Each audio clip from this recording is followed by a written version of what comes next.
Selamat datang di Cahaya Kehidupan. Bagaimana kabar teman-teman semua hari ini? Semoga selalu dalam keadaan yang terbaik. Di sini, kita berbagi kisah-kisah yang menginspirasi, menyentuh hati, dan membawa harapan baru untuk kita semua. Hari ini saya akan menceritakan tentang perjalanan seorang perempuan yang rela meninggalkan karirnya sebagai PNS demi mengurus rumah tangga. Namun justru menjadi sasaran cemoohan dan sindiran dari ibu mertuanya.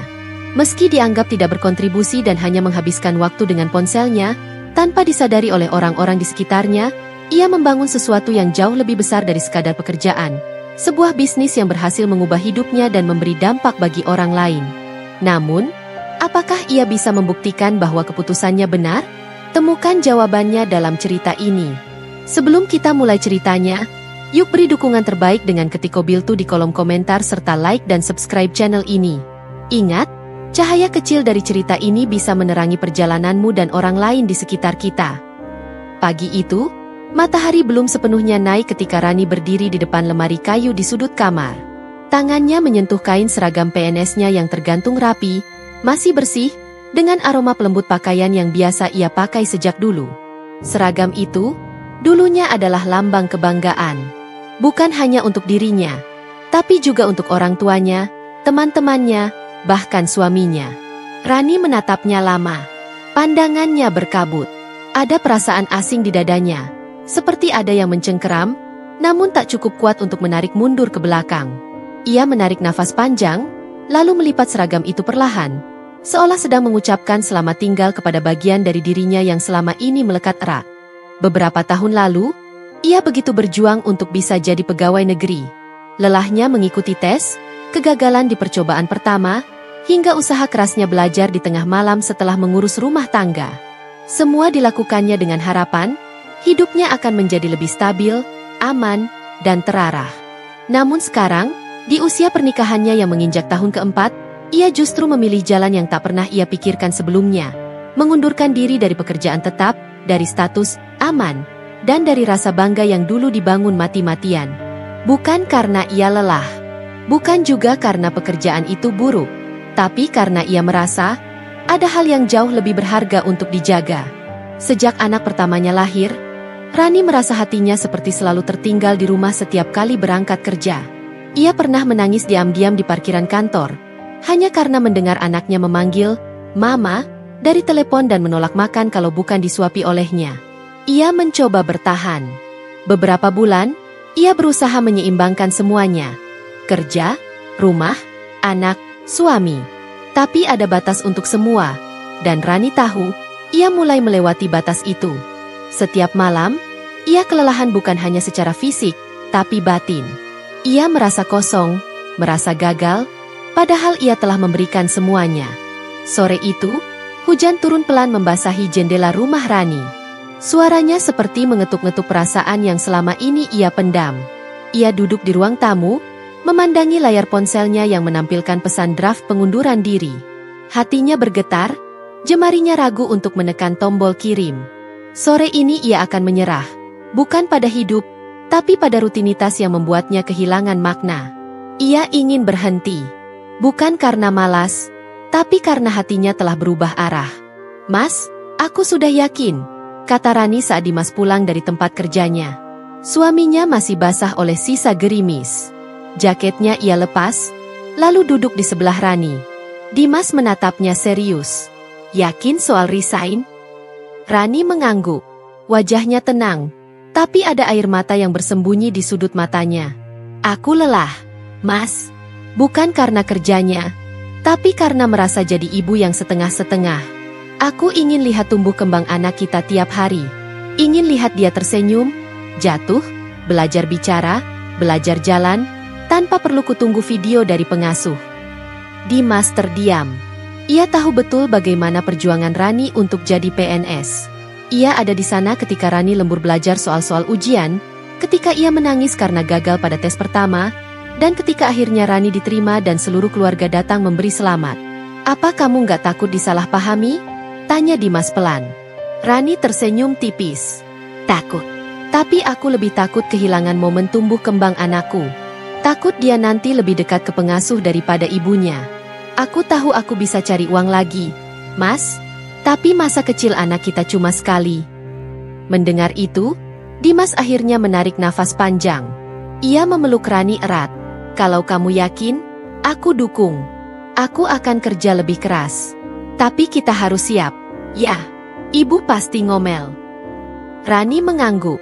Ia tahu benar, mertuanya bukan tipe yang mudah menerima keputusan yang melawan arus.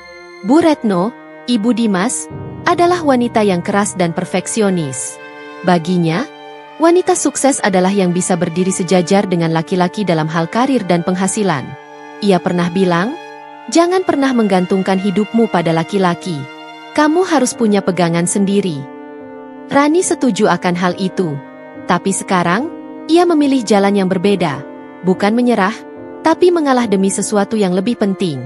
Keesokan harinya, Rani menyerahkan surat pengunduran diri itu secara langsung. Kepala dinasnya sempat terkejut. Rani, kamu yakin? Kamu pegawai muda berprestasi. Sayang sekali kalau berhenti di tengah jalan, ujar atasannya dengan nada prihatin. Rani menjawab dengan tegas namun sopan, saya yakin, Bu. Ini adalah keputusan yang berat. Tapi saya ingin memprioritaskan keluarga dulu, terutama anak saya yang masih kecil. Terima kasih atas semua bimbingannya selama ini. Selesai urusan di kantor, Rani merasa lega. Tapi lega itu tak bertahan lama. Ketika ia dan Dimas memutuskan untuk sementara tinggal bersama Bu Retno demi menghemat biaya, badai komentar langsung datang. Saat pertama kali mereka menyampaikan kabar resign itu, Bu Retno langsung bereaksi. Resign? Astaga, Rani, kamu mikir pakai apa? Masa depan kamu buang begitu saja? Apa kamu nggak malu sama orang-orang? Sekarang perempuan harus kerja, bukan cuma ngurus dapur. Rani hanya bisa diam saat itu. Ia tak ingin menjawab dengan emosi. Ia tahu percuma. Penjelasan panjang lebar pun tak akan mengubah pandangan Bu Retno dalam sekejap. Sejak hari itu, perlakuan Bu Retno mulai berubah. Komentar-komentar pedas mulai menghiasi hari-hari Rani. Kadang diucapkan langsung, kadang melalui sindiran halus yang menyakitkan. Main HP mulu, kayak nggak ada kerjaan lain. Dulu kerja di kantor, sekarang kerjaannya rebahan. Masak sayur aja keasinan. Lah, udah nggak kerja tapi nggak ada perkembangan juga. Rani menggigit bibir tiap kali mendengar itu. Ia hanya mencoba tersenyum, padahal hatinya remuk. Di matanya, ia sudah berkorban banyak. Tapi di mata orang lain, ia dianggap pemalas yang menggantungkan hidup pada suaminya. Tak jarang, malam hari ia menangis diam-diam. Rasa sedih, kecewa, dan marah bercampur menjadi satu. Tapi ia tak ingin menyerah. Ia tahu, tak ada keputusan besar tanpa risiko besar. Ia hanya perlu waktu dan bukti. Dan ia bersumpah, walau dianggap remeh, ia akan tunjukkan bahwa perempuan di rumah juga bisa berdaya.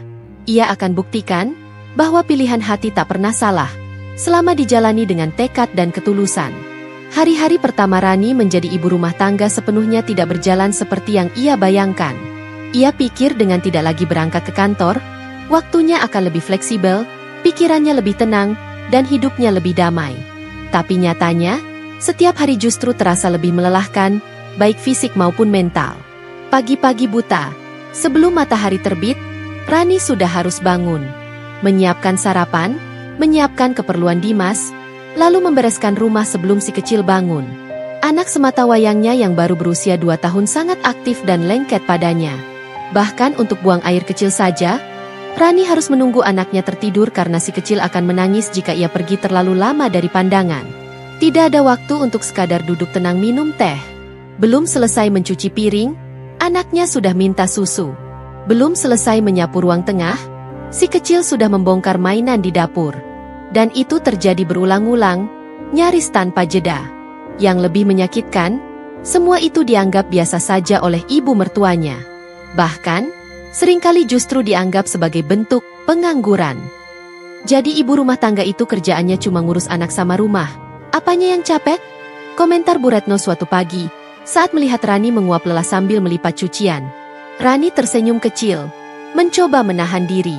Padahal tadi malam ia tidur hampir jam 2 karena si kecil demam dan rewel.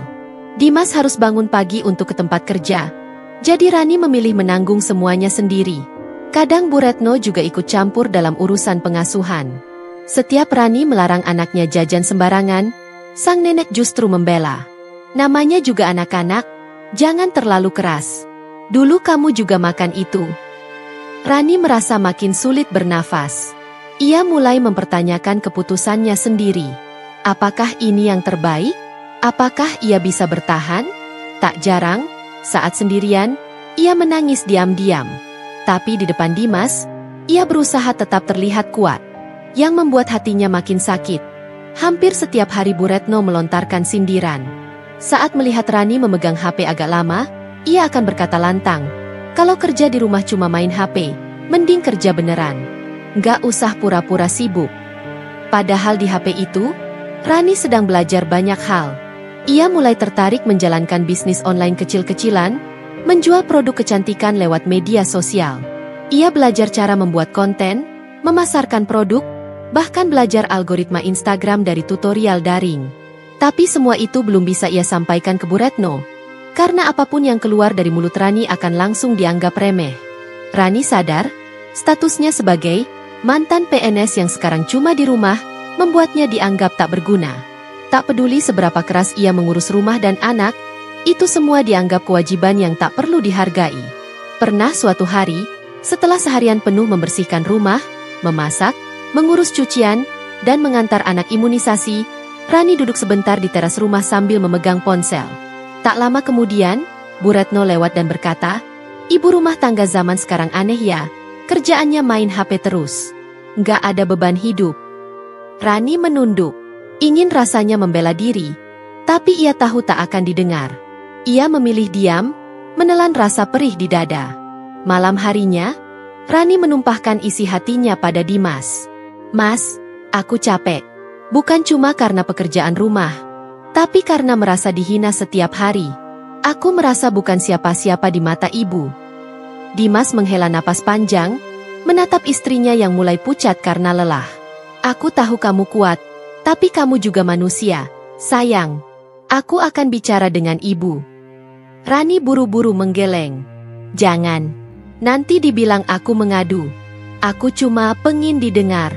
Aku butuh waktu untuk buktiin kalau aku bisa tetap berdaya walau dari rumah." Dimas menggenggam tangan Rani. "Kamu bukan cuma bisa. Kamu hebat. Aku lihat sendiri tiap hari. Kalau kamu mau serius di bisnis online itu, aku akan bantu. Kita kembangkan sama-sama, ya?" Rani menatap mata suaminya yang penuh ketulusan. Walau hari-harinya penuh tekanan, ucapan Dimas adalah satu-satunya alasan ia masih kuat berdiri. Ia tak akan menyerah. Ia akan buktikan bahwa jadi ibu rumah tangga bukan berarti tidak produktif. Ia akan buktikan perempuan yang memilih rumah bukan berarti menyerah pada mimpi. Hari-hari terus berlalu, tapi tekanan yang dirasakan Rani justru semakin terasa berat. Sejak memutuskan untuk berhenti dari pekerjaannya sebagai PNS, bukan hanya statusnya yang berubah, tapi juga cara orang-orang di sekitarnya memandang dirinya. Khususnya ibu mertuanya, Bu Retno, yang hampir setiap hari melontarkan komentar sinis yang menusuk perasaan. Rani mulai terbiasa dengan kalimat-kalimat seperti, "Perempuan zaman sekarang kok nggak mau berjuang? Dikit-dikit capek, dikit-dikit resign." Atau, "Dulu anak saya nikah sama PNS, sekarang tinggal sama ibu rumah tangga yang kerjanya rebahan." Kalimat-kalimat itu kadang terdengar seperti gumaman, tapi cukup keras untuk masuk ke telinga dan menusuk hati. Rani tidak pernah menjawab. Bukan karena tidak mampu, tapi karena ia tidak ingin membuat suasana rumah menjadi semakin tegang. Ia memilih diam. Namun dalam diamnya, luka itu mengendap dan semakin dalam. Yang menyakitkan bukan hanya ucapan, tapi juga perlakuan. Pernah suatu kali, saat keluarga besar Dimas datang berkunjung, Bu Retno sengaja menyindir Rani di depan semua orang. "Dulu Rani ini sibuk kerja, sekarang sibuk main HP," katanya sambil tertawa. "Enak ya, nggak kerja tapi bisa tetap tinggal di rumah mertuanya." Seketika ruangan menjadi hening. Beberapa anggota keluarga tertawa kecil, tapi tidak sedikit yang menatap Rani dengan tatapan iba. Rani mencoba tersenyum, padahal hatinya tercekat. Sore itu, setelah para tamu pulang, ia mengurung diri di kamar dan menangis dalam diam. Dimas yang melihat kondisi istrinya makin tertekan mulai khawatir. Kamu jangan pikirin omongan ibu terus, ya? Katanya mencoba menenangkan. Gimana nggak kepikiran? Mas, aku tinggal di rumah ini, tiap hari dengar sindiran terus. Rasanya kayak bukan bagian dari keluarga. Aku capek, ujar Rani lirih. Dimas menghela napas panjang. Aku tahu kamu terluka, tapi kamu hebat karena tetap bertahan. Aku janji, kalau nanti bisnismu sudah stabil, kita bisa pindah rumah. Aku bakal usahakan itu. Rani mengangguk lemah. Ia sadar, tidak mudah mengubah pola pikir orang yang sudah merasa paling benar. Satu-satunya yang bisa ia lakukan adalah membuktikan dengan tindakan bahwa dirinya tidak seperti yang dikatakan. Malam itu, Rani membuka kembali catatannya tentang bisnis online yang sedang ia rintis. Ia belajar lebih giat, membaca artikel pemasaran digital, menonton video tentang strategi penjualan, dan mulai mencoba teknik baru untuk promosi. Ia tahu ini bukan proses instan, tapi tekadnya semakin kuat. Ia akan menjadikan keterbatasan sebagai batu loncatan. Namun, perjuangan itu tak selalu mulus. Saat ia mulai sering menerima pesanan dan mengirimkan paket-paket melalui jasa pengiriman, Bu Retno kembali bersuara pedas. Ngapain sih repot-repot jualan online? Hasilnya juga paling cuma receh. Kalau mau bantu suami, mending kerja beneran lagi. Jangan sok sibuk. Rani diam. Ia tahu, menjelaskan hanya akan membuat keadaan semakin buruk. Tapi diam bukan berarti menyerah. Ia terus menjalani usahanya, sambil tetap mengurus rumah dan anak dengan sepenuh hati. Pernah pula, saat Rani menerima telepon dari pelanggan dan membicarakan strategi pengiriman produk, Bu Retno menyahut keras dari ruang tengah. Main HP mulu, anakmu tuh nangis dari tadi. Loh, nggak becus jadi ibu? Ngurus bisnis juga setengah-setengah.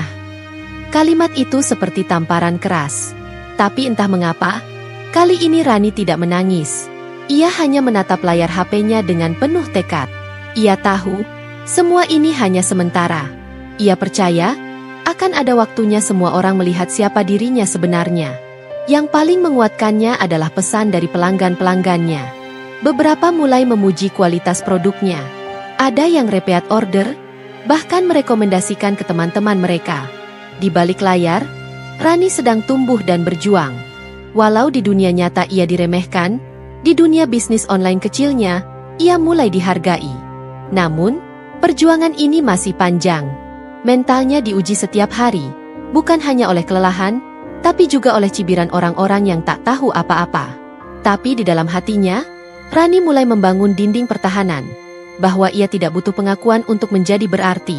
Ia hanya perlu satu hal, keyakinan bahwa semua ini akan ada hasilnya. Hari-hari yang berat tidak menghentikan langkah Rani. Setelah melewati banyak cibiran, sindiran, dan tekanan batin, ia memilih untuk tidak tumbang. Rani mulai mengubah rasa sakit menjadi motivasi. Ia yakin, hidup bukan tentang siapa yang paling lantang bicara, tapi siapa yang paling konsisten berjuang.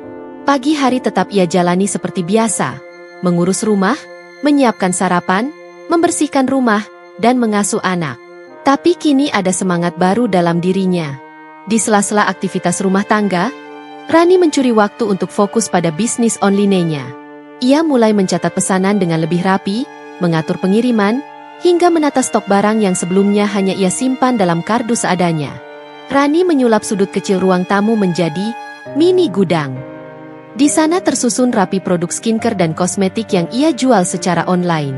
Ia bahkan membeli rak murah dari toko daring, menyusunnya sendiri sambil menggendong anaknya yang sedang rewel. Meski lelah, wajahnya tetap memancarkan semangat. Ia mulai aktif di media sosial, membuat konten yang menarik tentang produknya.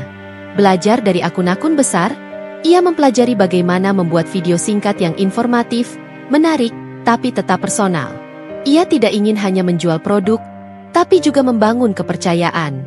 Yang awalnya hanya 1 atau 2 pesanan dalam seminggu, kini meningkat jadi 5, lalu 7, dan terus bertambah. Bahkan beberapa pelanggan dari luar kota mulai menghubunginya lewat DM, tertarik dengan konten yang ia buat. Alhamdulillah, bisiknya lirih suatu malam saat mengepak paket-paket kiriman. Di sekelilingnya, kardus dan bubble wrap berserakan, tapi hati Rani hangat. Ia merasa kembali hidup. Dimas, suaminya, semakin bangga melihat perkembangan itu. Kamu hebat, sayang. Kalau terus begini, bukan gak mungkin kamu bisa punya brand sendiri. Ucapan Dimas bukan sekadar dukungan, tapi juga menjadi bahan bakar semangat bagi Rani. Ia mulai punya mimpi lebih besar, bukan hanya menjual produk orang lain, tapi suatu saat ingin menciptakan produknya sendiri. Ia mulai menabung dari hasil penjualan, sedikit demi sedikit. Namun jalan menuju sukses tidak selalu mulus. Suatu hari, Rani menerima komplain dari seorang pelanggan karena paketnya terlambat datang. Rani meminta maaf, menjelaskan bahwa ada kesalahan dari ekspedisi. Ia belajar dari kejadian itu, dan keesokan harinya langsung mencari jasa pengiriman lain yang lebih cepat dan andal. Bu Retno, seperti biasa, tetap dengan komentar sinisnya. Baru jualan receh aja udah rempong. Apalagi nanti kalau banyak pesanan. Jangan-jangan rumah ini jadi gudang. Tapi kali ini, Rani tersenyum kecil. Iya, Bu. Doain ya, semoga rumah ini penuh pesanan. Jawabnya pelan namun mantap. Jawaban itu mengejutkan Bu Retno. Untuk pertama kalinya, Rani tidak diam saja, tapi juga tidak membalas dengan nada tinggi. Ia hanya menegaskan bahwa ia tidak lagi takut, tidak lagi malu. Rani juga mulai membuka kelas online kecil-kecilan. Beberapa teman lamanya tertarik belajar cara berjualan dari rumah. Ia membuat grup WhatsApp, membagikan tips dan strategi yang ia pelajari. Dari yang tadinya hanya ingin bertahan, Rani mulai menjadi inspirasi bagi orang lain. Suatu sore, saat sedang menjemur pakaian, salah satu tetangga datang menghampiri. Rani, aku lihat akun Instagram jualanmu makin keren ya. Boleh nggak ngajarin aku juga? Aku pengen mulai bisnis kecil-kecilan dari rumah. Rani terdiam sejenak. Hatinya menghangat. Akhirnya, kerja keras dan ketekunannya mulai terlihat. Boleh banget, Mbak. Ayo, kita belajar bareng. Jawabnya dengan senyum tulus. Sejak saat itu, Rani tak hanya sibuk mengurus rumah tangga dan bisnisnya, tapi juga mulai aktif membantu ibu-ibu di sekitar rumah yang ingin mandiri secara ekonomi. Ia tak pernah memamerkan apa yang ia lakukan kepada Bu Retno, tapi ia tahu, lambat laun semuanya akan terlihat. Suatu malam, saat Bu Retno lewat depan kamar, ia melihat Rani masih terjaga, duduk di lantai sambil melipat kardus dan mengepak paket-paket. Si kecil sudah tidur, rumah sudah rapi, dan Rani masih bekerja dalam diam. Tanpa berkata apa-apa, Bu Retno hanya berdiri sebentar, menatap dari kejauhan. Ada sesuatu di wajahnya, bukan cibiran, bukan juga sinis, tapi seperti rasa heran atau mungkin kagum. Rani tak peduli apakah mertuanya akan berubah atau tidak. Ia tidak lagi menanti pengakuan. Yang ia tahu, langkah kecil yang ia mulai dulu kini perlahan menunjukkan hasil. Ia tidak butuh panggung besar, cukup keyakinan bahwa dirinya bisa. Dan itu, perlahan tapi pasti, sedang ia buktikan. Waktu berlalu cepat. Tanpa terasa, sudah hampir 1 tahun sejak Rani memutuskan untuk resign dari pekerjaannya sebagai PNS dan memulai bisnis online dari nol. Selama itu pula, ia terus menghadapi cibiran, sindiran, bahkan dianggap tidak berguna oleh ibu mertuanya, Bu Retno. Namun, di balik semua itu, diam-diam usaha Rani berkembang pesat. Jumlah pelanggan setianya meningkat tajam, omset bulanan yang dulu hanya ratusan ribu kini sudah menyentuh angka puluhan juta. Bahkan, beberapa produk skincare miliknya mulai dipasarkan melalui reseller di berbagai kota. Meski begitu, Rani tetap rendah hati. Ia tidak pernah membanggakan diri, apalagi membalas sindiran Bu Retno. Ia tahu, waktunya akan datang, waktu di mana kebenaran akan menunjukkan segalanya. Dan hari itu akhirnya tiba, ketika Rani mendapat undangan sebagai salah satu pembicara dalam sebuah seminar wirausaha perempuan yang diadakan oleh Dinas Koperasi dan UMKM Kota. Nama Rani masuk sebagai narasumber utama, berdampingan dengan beberapa tokoh wirausaha sukses lainnya. Tak hanya itu, seminar tersebut juga akan diliput oleh media lokal dan ditayangkan ulang di televisi daerah. Dimas tampak sangat bangga saat membaca undangan resmi yang dikirimkan ke rumah mereka. Sayang, ini waktumu bersinar, kata Dimas sambil menggenggam tangan Rani. Rani hanya tersenyum. Ia sempat ragu, bukan karena takut berbicara, tapi karena tahu bahwa acara itu akan diketahui oleh keluarga besar, termasuk Bu Retno. Pada hari seminar, Rani tampil sederhana namun anggun dengan balutan kemeja putih dan rok hitam. Ia tidak membawa gelar PNS seperti dulu, tapi hari itu, ia membawa kisah perjuangannya sebagai istri, ibu, dan pebisnis rumahan yang bertahan dalam badai. Saat Rani mulai berbicara di depan ratusan peserta, wajah-wajah di ruangan itu terdiam. Ia menceritakan bagaimana ia memulai usaha dari kamar rumah, dikelilingi tangisan bayi, pekerjaan rumah, dan cibiran. Ia tidak menyebut nama, tapi setiap kata yang ia ucapkan mengandung kekuatan yang lahir dari luka dan tekad. Banyak yang bilang saya cuma ibu rumah tangga yang main HP, ucap Rani dengan senyum kecil. Padahal di balik layar HP itu, saya sedang membangun masa depan. Kata-kata itu disambut tepuk tangan panjang dari para peserta. Beberapa ibu-ibu bahkan meneteskan air mata. Media menyorot wajah Rani yang tampak bersinar, bukan karena make up, tapi karena keberanian dan kejujurannya. Bu Retno, yang kebetulan melihat siaran ulang acara itu di televisi, terdiam tak berkedip. Untuk pertama kalinya, ia menyaksikan sendiri siapa sebenarnya menantunya. Ia melihat Rani berdiri di panggung, disambut hangat, dipuji, dan dihargai oleh banyak orang. Bukan karena status, tapi karena keberanian dan ketulusan. Sore itu, saat Rani pulang dari seminar, ia disambut dengan diam. Tidak ada sindiran, tidak ada omelan. Hanya tatapan kosong Bu Retno yang masih terpaku pada televisi yang menayangkan ulang wajah Rani di layar. Dimas menghampiri ibunya, lalu berkata pelan, "Ibu, sekarang ibu tahu kan, istri saya nggak cuma main HP." Bu Retno tidak menjawab. Ia hanya memandang menantunya yang berjalan pelan ke dalam kamar sambil menggendong anaknya yang tertidur. Ada keheningan yang panjang. Namun di dalam hati Bu Retno, sesuatu berubah. Malam itu, untuk pertama kalinya, Bu Retno mengetuk pintu kamar Rani. "Ran?" Suaranya pelan. Rani membuka pintu dan berdiri di ambang dengan mata lelah tapi tenang. "Ibu mau ngomong," lanjut Bu Retno. "Maaf ya, selama ini ibu salah nilai kamu. Ibu pikir kamu cuma buang-buang waktu.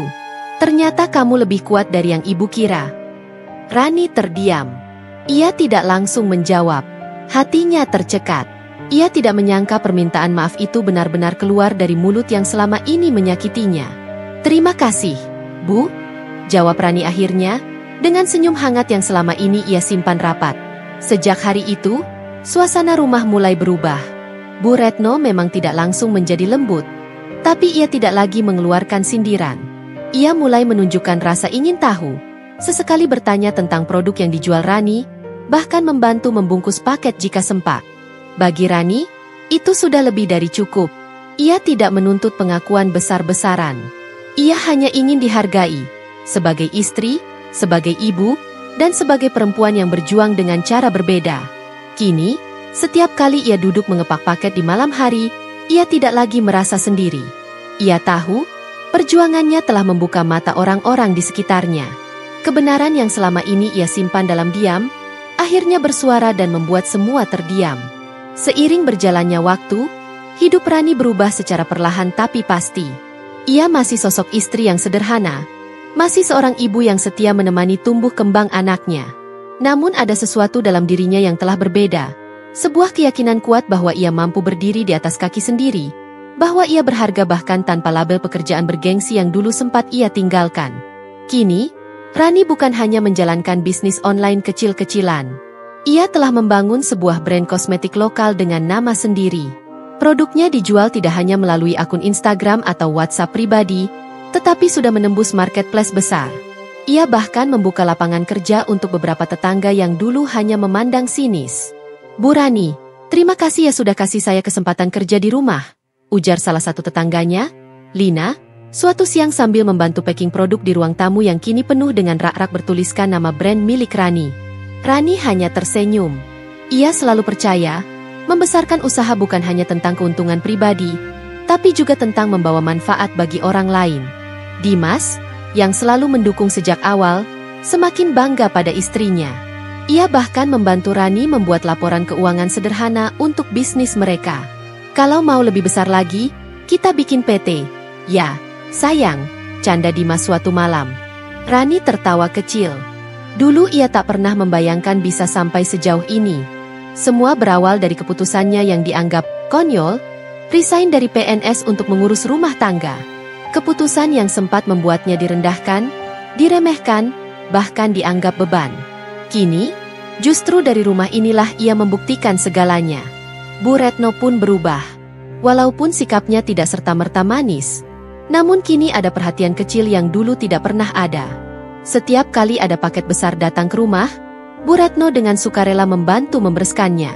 Sesekali ia bertanya, "Ini buat jualan yang mana, Ran?" Dengan nada yang lebih lunak daripada sebelumnya. Suatu hari, saat arisan RT, tanpa sengaja Rani mendengar Bu Retno berbicara kepada para ibu-ibu tetangga. "Anak menantu saya itu hebat. Bisnis sendiri dari rumah. Dulu saya kira cuma main HP aja. Taunya jualannya laris, bahkan bisa bantu orang-orang di sekitar." Mendengar itu, dada Rani menghangat. Ia tidak membutuhkannya. Tapi mendengar pengakuan itu dari mulut mertuanya membuat semua luka lama terasa perlahan sembuh. Kini, setiap pagi setelah mengantar anak ke sekolah, Rani punya rutinitas baru.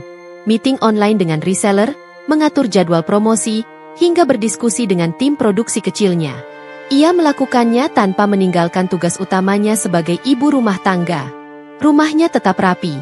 Makanan selalu tersedia di meja, dan kasih sayangnya untuk keluarga tidak pernah berkurang. Ia bukan lagi hanya seorang ibu rumah tangga biasa. Ia adalah perempuan yang membuktikan bahwa keberhasilan tidak selalu harus diraih di luar rumah, di balik meja kantor, atau dengan seragam dinas. Ia membuktikan bahwa rumah bisa menjadi ruang paling kuat untuk berkarya, membangun mimpi, dan memberdayakan diri. Suatu sore, Rani duduk di teras rumah sambil menyeruput teh hangat. Di pangkuannya, sebuah laptop terbuka, menampilkan laporan penjualan bulan ini yang meningkat tajam. Si kecil berlarian di halaman, tertawa lepas. Dimas duduk di sebelahnya, membacakan buku bisnis yang akan mereka pelajari bersama. Matahari sore jatuh di wajahnya. Dan untuk pertama kalinya dalam waktu yang sangat lama, Rani merasa benar-benar bahagia, tanpa beban, tanpa keraguan. Bukan, ia bukan lagi seorang ibu rumah tangga biasa. Ia adalah perempuan yang memilih untuk bangkit dalam sunyi, berjuang dalam diam, dan kini berdiri tegak dengan segala luka dan cinta yang menempanya. Ia tahu jalan ini masih panjang. Masih banyak tantangan yang menunggu di depan. Tapi kini, ia tidak takut. Ia telah menemukan kekuatan sejatinya. Keberanian untuk tetap berdiri, bahkan ketika dunia meremehkannya. Dan bagi Rani, itu lebih dari cukup. Terima kasih sudah menonton sampai akhir. Semoga cerita ini memberikan pelajaran berharga untuk kita semua. Jangan lupa untuk dukung terus channel ini dengan like, subscribe, dan bagikan ke orang tersayang. Sampai jumpa di video berikutnya. Dan selalu ingat, setiap cerita memiliki kekuatan untuk mengubah hidup. Tetap semangat dan terus berbuat baik.